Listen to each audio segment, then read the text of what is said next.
Hi hello ನಮಸ್ಕಾರ ಎಲ್ಲರಿಗೂ ನನ್ನ ಡೇ 22 ಮಿನಿ ವ್ಲಾಗ್ಗೆ ಸ್ವಾಗತ. ನಮ್ಮ ಜೀವನದಲ್ಲಿ ನಮ್ಮ ಹತ್ರ ಏನಿರಲ್ಲ ನಾವು ಅದನ್ನೇ ಜಾಸ್ತಿ ಬೇಕು ಅನಿಸುತ್ತೆ ಅಲ್ವಾ. ಸೊ ತುಂಬ ಜನಕ್ಕೆ ಪ್ರೀತಿ ಕೊರತೆ ಕೂಡ ಇರುತ್ತೆ. ಯಾಕೆ ಅಂದರೆ ಅವರು ಇಷ್ಟಪಡಲ್ಲ, ಅವ್ರನ್ನ ಅಕ್ಸೆಪ್ಟ್ ಮಾಡಲ್ಲ. ಸೊ ಬೇಸಿಕಲಿ ಸೆಲ್ಫ್ ಲವ್ ಇರೋದಿಲ್ಲ. ಸೊ ಸೆಲ್ಫ್ ಲವ್ ಬಂದಾಗ ನಾವು ಆಟೋಮೆಟಿಕ್ಕಾಗಿ ನಮ್ಮ ಎಲ್ಲ ಏರಿಯಾಸ್ ಆಫ್ ಲೈಫ್ ಕೂಡ ಇಂಪ್ರೂವ್ ಆಗೋಕ್ಕೆ ಸ್ಟಾರ್ಟ್ ಆಗುತ್ತೆ.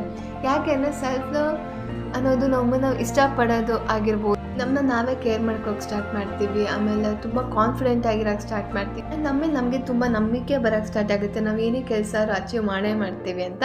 Self love is the best love. So welcome to my day 22. ನಾನು 2 ನ್ಯೂ ಹ್ಯಾಬಿಟ್ನ ಆ್ಯಡ್ ಮಾಡ್ಕೊಂಡಿದ್ದೀನಿ. ಸೊ ಒಂದು ವಿಷನ್ ಬೋರ್ಡ್ ಮುಂದೆ ನಿಂತ್ಕೊಂಡು ವಿಜುವಲೈಸ್ ಮಾಡೋದು ಮಾರ್ನಿಂಗ್ ಮತ್ತು ನೈಟು. ಇನ್ನು ಒಂದು ಗ್ರ್ಯಾಟಿಟ್ಯೂಡ್ ಜರ್ನಲಿಂಗ್. ಅದು ಪುಟ್ಟದಾದ್ರೂ ಪರವಾಗಿಲ್ಲ, ನಾವು ಗ್ರ್ಯಾಟಿಟ್ಯೂಡ್ ತಿಳಿಸಲೇಬೇಕು ಯೂನಿವರ್ಸ್ಗೆ. Love yourself. ಬಾಯ್. ನಾನು ಮತ್ತೆ ನೆಕ್ಸ್ಟ್ ವ್ಲಾಗಲ್ಲಿ ಸಿಗ್ತೀನಿ.